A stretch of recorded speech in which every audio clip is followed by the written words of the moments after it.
Cette année, je me suis transformée en grand-mère.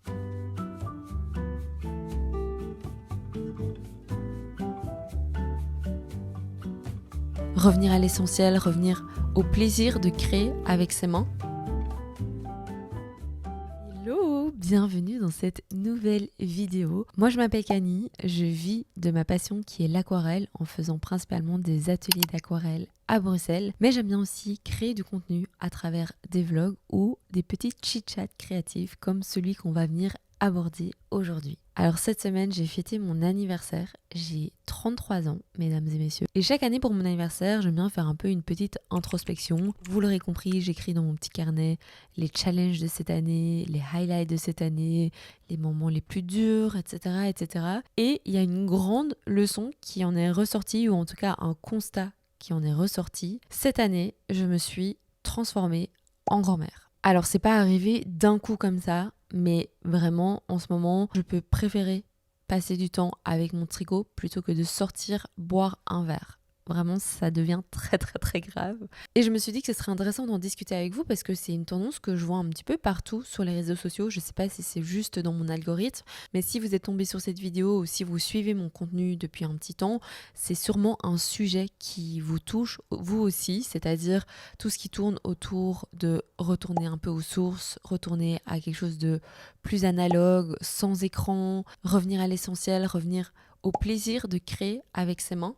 Et dans mon cas, c'est pas du tout quelque chose qui s'est passé du jour au lendemain où je me suis dit ok, maintenant je vais me transformer en grand-mère. Et je me suis dit que ça pouvait être intéressant de vous expliquer un petit peu tout le parcours, qu'est-ce que ça m'apporte et qu'est-ce que ça a changé dans ma vie, parce que vraiment cette dernière année a été assez challengeante, mais elle m'a aussi beaucoup transformée et c'est notamment grâce à ces hobbies de grand-mère. Alors pour un petit peu de background, est-ce que j'ai toujours été une grand-mère ? Pas du tout. J'ai plutôt été l'inverse dans ma jeunesse. J'ai été quelqu'un qui avait besoin de faire beaucoup de choses. Mais quand je vous dis beaucoup de choses, j'ai fait énormément de choses. J'ai notamment pas mal voyagé. J'ai vécu en Australie, j'ai vécu aux États-Unis, j'ai vécu en Finlande, j'ai vécu au Vietnam.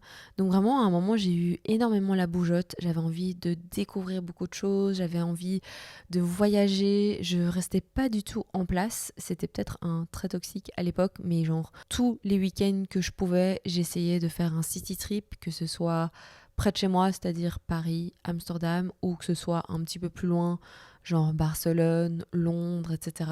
Vraiment, ma vingtaine a été ponctuée de voyages, mais c'est pas que le voyage, parce qu'en soi, on pourrait voyager de façon un petit peu plus slow, un petit peu plus raisonnée.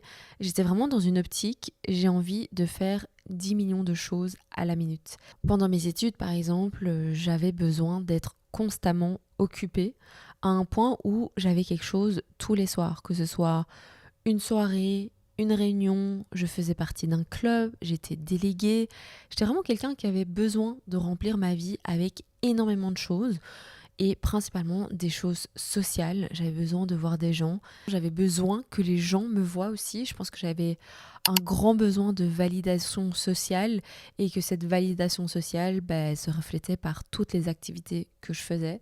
Je pense que c'est la période de ma vie où j'ai eu le plus gros FOMO, c'est-à-dire the fear of missing out. J'avais constamment peur de rater un événement, de rater une expérience, de rater quelque chose. Et donc j'ai vraiment vécu ma vingtaine à du 200%. Il n'y a pas un moment où je me suis arrêtée et je me suis posée pour réfléchir à quoi que ce soit. J'ai vraiment foncé tête baissée, tant au niveau des voyages, au niveau des soirées, mais aussi au niveau de l'entrepreneuriat. Parce que si vous me découvrez, que vous découvrez mon parcours, en bref, je me suis lancée en tant qu'indépendante à 27 ans quand je suis rentrée d'Australie.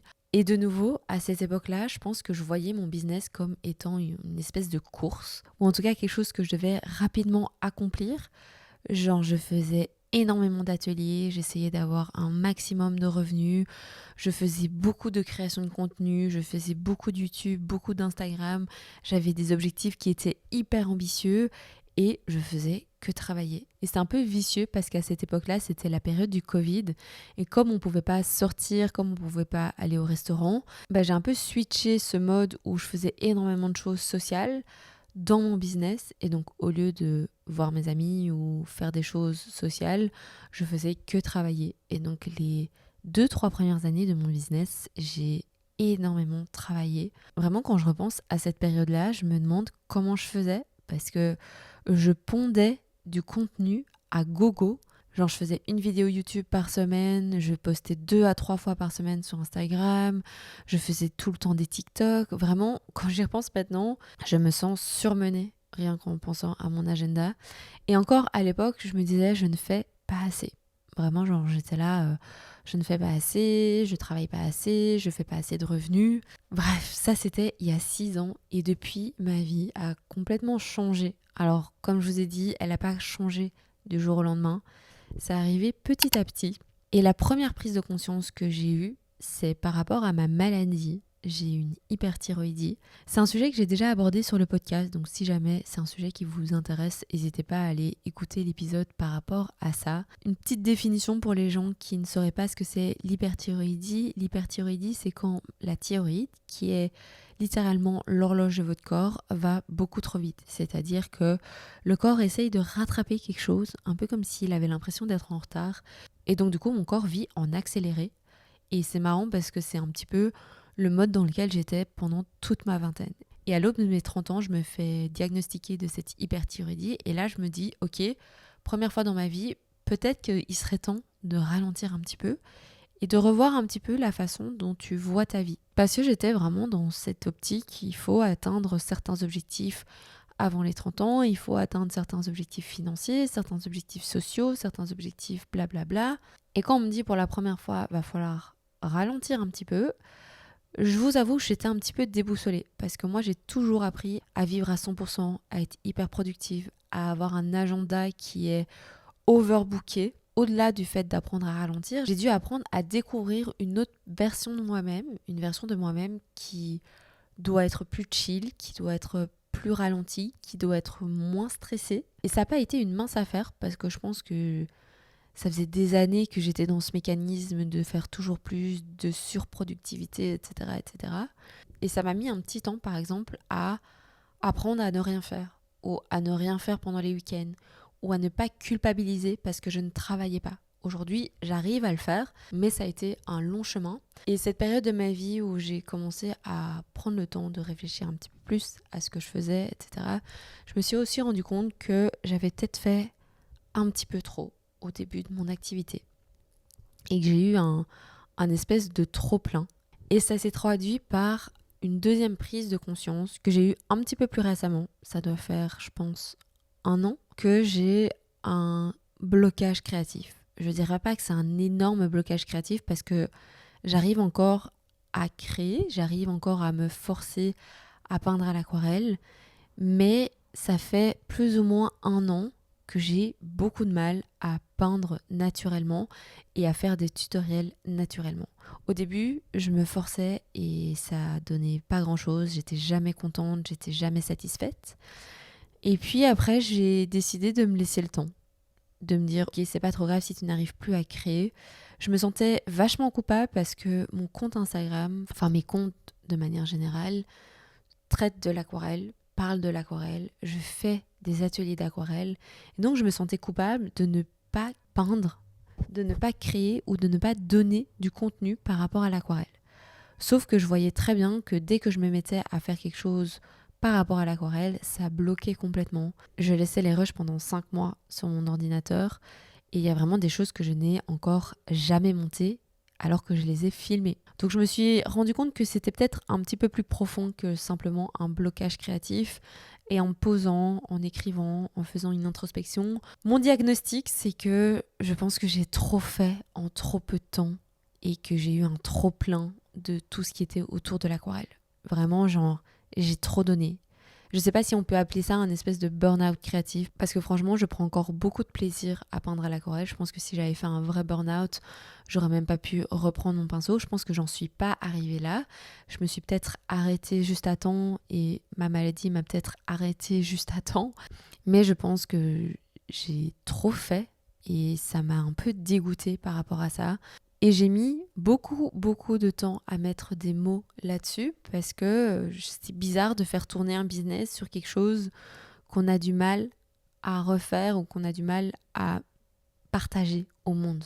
Et c'est vrai que le syndrome de la page blanche, on l'a tous. J'en ai d'ailleurs fait tout un épisode de podcast sur le sujet. Moi, je me suis rendu compte qu'il fallait absolument que je fasse d'autres choses créatives, ne pas me cantonner dans tout ce qui était aquarelle et essayer d'explorer un petit peu toutes les autres parts créatives de mon cerveau. Ça a commencé avec les vlogs sur YouTube, là où ma chaîne YouTube était principalement tournée vers des tutoriels aquarelle. J'ai commencé début 2025 à faire beaucoup de vlogs. C'est quelque chose qui m'a énormément plu et je me suis dit ok, ça me permet de porter un regard intéressant sur mon quotidien, ça me permet de partager d'autres choses autour de ma vie créative, ma vie d'indépendant et pas juste parler de l'aquarelle.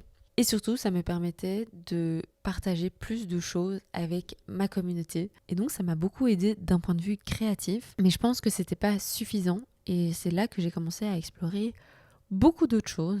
Et c'est là que je suis rentrée dans ma période de grand-mère. Alors, qu'est-ce que je veux dire par je suis rentrée dans ma période de grand-mère ? C'est-à-dire que j'ai commencé à m'intéresser à tous ces hobbies créatifs et manuels qui pourraient non seulement me permettre de ralentir, mais qui pourrait titiller ma créativité d'une façon différente. C'est vraiment lié à mes deux prises de conscience. D'un côté, j'étais quelqu'un qui avait besoin de ralentir, et d'un autre côté, j'étais une personne qui avait un blocage créatif et qui n'arrivait plus à créer avec son médium de prédilection. Et pour moi, les hobbies de grand-mère, ça a été la solution à ces deux prises de conscience. D'un côté, on va avoir la partie ralentir. Les hobbies de grand-mère, comme je l'appelle, que ce soit faire du tricot, faire de la broderie, faire de la couture, faire son propre pain, ce sont des hobbies qui vous demandent énormément de patience. C'est pas comme vous allez acheter un t-shirt à 5 € chez H&M. Si vous voulez coudre un t-shirt, il va falloir chercher le tissu, trouver le patron, sortir la machine à coudre, commencer à découper le patron, découper le tissu, assembler le tissu, et puis coudre. Et donc, quelque chose qui peut vous prendre 5 minutes top chrono, rentrer dans le magasin, ressortir avec ce dont vous avez besoin. Ici, ça va vous prendre peut-être une journée entière, peut-être 2 journées entières, peut-être plusieurs semaines, parce que entre le moment où vous choisissez votre tissu et le moment où vous finissez de coudre le projet, il y a peut-être 1, 2, 3 semaines qui sont passées. C'est la même chose pour le pain. Parfois, il y a des gens qui me disent pourquoi tu prends 48 heures à faire ton propre pain alors que tu pourrais littéralement sortir de chez toi, aller à la boulangerie et l'acheter. Et ce que j'ai envie de répondre à ce genre de remarques, c'est que c'est exactement ce que je recherche dans ce genre de hobby. Je recherche cette lenteur parce que je suis quelqu'un qui n'arrive pas à ralentir naturellement. Et donc le fait de m'obliger à travers ce genre de hobby à ralentir, ça permet à mon cerveau de se calmer un petit peu et de prendre le temps. Et la deuxième chose qui se perd un peu avec cette génération où on a tout de suite, c'est la satisfaction de consommer ou de porter quelque chose qu'on a pris le temps de créer. Je pense qu'il n'y a rien de plus satisfaisant que de dire « je l'ai fait moi-même ». Par exemple, parfois je porte certains de mes tricots et il y a quelqu'un qui va me dire « ouais, il est trop beau ton top » et je suis là « merci, c'est moi qui l'ai fait ». Ou quand je ramène mon pain au brunch avec mes copains, et je leur dis c'est moi qui l'ai fait, il y a une espèce de petite satisfaction qu'il n'y a pas quand vous allez chercher votre pain à la boulangerie, qu'il n'y a pas quand vous achetez votre t-shirt tout fait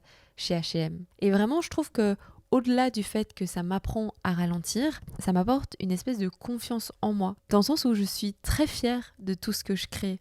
Et peu importe ce que vous allez créer, que ce soit un dessin, une écharpe, un pain, si vous avez mis le temps, peu importe si le résultat est beau, moche, peu importe, vous allez être content et vous allez être satisfait. L'air de rien, quelque chose que ça m'a apporté, tous ces hobbies de grand-mère, c'est que le processus est tout aussi, voire plus important que le résultat. Au final, je suis très fière et très contente de porter mon pull que j'ai tricoté, mais j'ai beaucoup apprécié aussi le processus de le faire. Et ça, je trouve que c'est quelque chose qui se perd. On a tout le temps tout de suite. Et prendre le temps de faire les choses, se rendre compte du temps que ça prend pour faire un vêtement, du temps que ça prend pour faire un pain, du temps que ça prend pour faire une énorme toile, ça permet aussi de revaloriser les choses qui se trouvent autour de nous. L'artisanat, c'est quelque chose qui a malheureusement tendance à se perdre parce qu'on est dans une société capitaliste où on veut faire un maximum de choses en un maximum de temps pour pouvoir améliorer les rendements, pour pouvoir vendre le plus, pour pouvoir vendre au plus de gens. Et ça fait vraiment écho à la façon dont je vivais dans ma vingtaine. Je voulais faire un maximum de choses en un minimum de temps et réapprendre à ralentir à travers des hobbies aussi simples que le tricot, que faire son pain, que la couture. Ça permet de remettre les choses en perspective. Pourquoi on veut aller si vite ? Pourquoi est-ce qu'on ne prend pas juste le temps de se poser, d'apprécier le moment présent, de se dire ok, aujourd'hui on n'est peut-être pas là où on aurait rêvé d'être, mais c'est pas grave, je profite du moment présent, je profite du processus. La deuxième partie de mon problème que ces hobbies créatifs m'ont permis de guérir, entre guillemets, c'est vraiment tout cet aspect créatif. Je vous ai dit que j'étais dans une espèce de blocage créatif par rapport à l'aquarelle et je suis persuadée que c'est parce que j'ai transformé ma passion en un métier. On parle souvent des métiers passion, à quel point ça peut être parfois compliqué parce que quelque chose qui nous procurait beaucoup de bien se transforme en quelque chose qui nous procure du stress parce que c'est quelque chose qui doit nous rapporter de l'argent. Et ça, c'est tout un sujet que je pourrais élaborer dans un autre épisode. Mais aujourd'hui, ce dont j'avais envie de discuter, c'est l'importance d'avoir autre chose à côté de votre métier passion. C'est un peu triste, mais je n'arrive plus à peindre à l'aquarelle juste comme ça, juste pour moi, juste pour le plaisir de peindre. Il y a toujours un côté lucratif derrière, que ce soit je peux le transformer en vidéo pour partager sur mes réseaux sociaux, que ce soit je peux le transformer en print, etc., etc. Et donc je pense que c'est vraiment super important d'avoir quelque chose sur le côté qui nous procure un peu les sensations qu'on avait au tout début quand notre passion n'était pas notre métier. Et moi, l'aquarelle, ce que ça me permettait de faire, c'était vraiment de m'évader. C'était un peu comme si c'était un interrupteur on-off et que grâce à l'aquarelle, j'étais en mode off et que mon cerveau pouvait se laisser aller, pouvait partir un petit peu dans tous les états. Et ça a été très compliqué pour moi de me dire l'aquarelle n'est plus cet interrupteur à partir de maintenant. À partir du moment où je l'ai transformé en métier, c'est plus grâce à ça que je vais réussir à m'évader. Et quand j'ai eu cette prise de conscience-là, j'ai commencé à faire d'autres choses. Il y a eu notamment le sport qui m'a beaucoup aidée parce que la course à pied, c'est vraiment l'un des meilleurs défouloirs qui existent. Mais je me suis rendu compte que tous les hobbies créatifs que j'ai commencé à faire au cours de cette dernière année, ça m'a aussi permis de retrouver un petit peu cet état. Quand je tricote, ça me permet de faire pause. Quand je fais mon pain, ça me permet de faire pause. Mais contrairement par rapport au sport, qui est juste un effort physique, ici, c'est aussi un effort mental et ça permet d'alimenter ma créativité. Je vous ai dit que ça faisait plus ou moins 1 an que j'avais beaucoup de mal avec l'aquarelle, etc.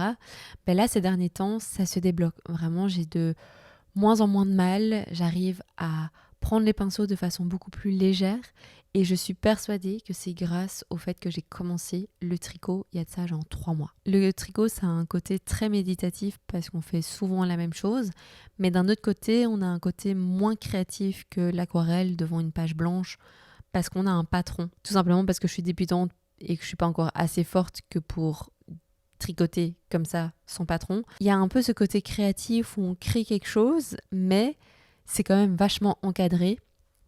Là où l'aquarelle en ce moment, c'est une page blanche et ça peut être vachement intimidant. Maintenant que je vous ai expliqué le pourquoi du comment, j'avais envie de finir en vous expliquant ce que ça a concrètement changé dans ma vie et comment je me sens depuis que je suis une grand-mère concrètement. Et la première chose, vous l'aurez compris, c'est vachement évident, c'est que je ralentis beaucoup plus. Je suis beaucoup moins dans la fear of missing out. Je suis beaucoup plus à l'aise de dire non à certaines choses et je suis moins stressée à l'idée de rater des gros événements. Je ne sais pas comment expliquer, mais parfois je me dis vaut mieux être avec mon tricot plutôt que de sortir, socialiser avec des gens. Et à la fois, c'est peut-être contradictoire, mais ça me permet de beaucoup plus profiter du moment présent. Parce que quand je suis avec les gens, je suis vraiment avec les gens. Je me dis pas, oh, il y a une autre soirée à laquelle j'aimerais bien participer. Oh, il y a un autre repas auquel j'aurais pu dire oui. Non, parce que comme maintenant je suis beaucoup plus sélective sur les événements auxquels je participe, quand je suis là, je suis vraiment là. Et quand je tricote vraiment. Et quand je fais mon pain, je fais vraiment mon pain. Alors je vous ai parlé dans cet épisode de la fierté que c'est de créer de ses propres mains, mais ici je voulais vous parler plutôt du bonheur que c'est de créer avec ses propres mains. Je pense que c'est deux choses qui sont assez différentes, même si elles sont un petit peu liées dans le sens où forcément on est heureux de pouvoir montrer ce qu'on a fait de ses propres mains, mais sur le moment même, la sensation que c'est de faire quelque chose, de toucher le matériel, de toucher la farine, de toucher la laine, il y a quelque chose qui rend vraiment heureux. Je ne sais pas comment expliquer, peut-être que vous allez me prendre pour une folle, mais je ne sais pas si vous aussi vous faites du tricot, vous peignez ou vous faites d'autres hobbies de grand-mère, mais il y a une sensation qu'il n'y a pas en scrollant sur son téléphone par exemple. Quand vous êtes assis avec votre pelote de laine, que vous touchez vos aiguilles, il y a vraiment une sensation de bonheur qui est inexplicable et que je trouve vraiment très apaisante. Un troisième bénéfice que ces hobbies de grand-mère m'ont apporté, c'est rester loin des écrans. C'est un peu un cercle vertueux parce que cette année, j'ai commencé avec cette intention de passer moins de temps sur les écrans et en passant moins de temps sur les écrans, ça m'a donné envie de faire plus de choses avec mes mains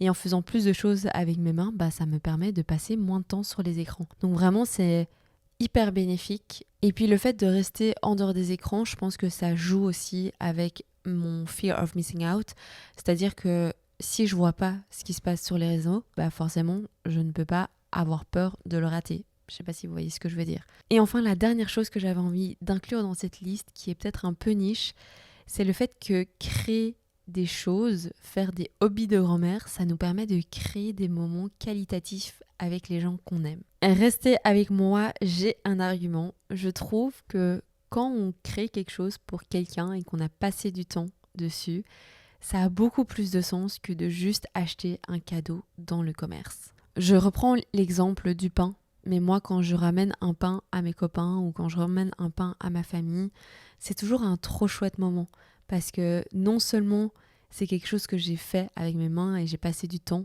pour ça, mais en plus ça fait plaisir à la personne en face, mais en plus ça nous permet de partager un moment. Et c'est des moments dont je vais toujours me rappeler, je vais toujours là, ah oui, je me rappelle ce brunch-là, j'avais ramené mon petit pain, ou etc. Ou même quand vous tricotez, je trouve que tricoter quelque chose pour quelqu'un, c'est vraiment un acte d'amour qui, chaque fois que la personne va porter cette écharpe ou porter ce pull, elle va penser à vous.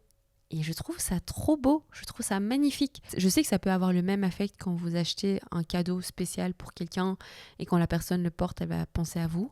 Mais vous dire que la personne a passé X heures sur votre écharpe ou sur votre pull ou sur votre pain, ça a une sensation complètement différente. Et voilà, je pense qu'on a fini pour cette vidéo aujourd'hui. Si cette vidéo vous a plu, n'hésitez pas à vous abonner, à mettre un petit commentaire ou à liker la vidéo. Ça m'aidera beaucoup. Nous, on se retrouve la semaine prochaine pour une nouvelle vidéo YouTube. Et d'ici là, n'oubliez pas de rester créatif. Salut!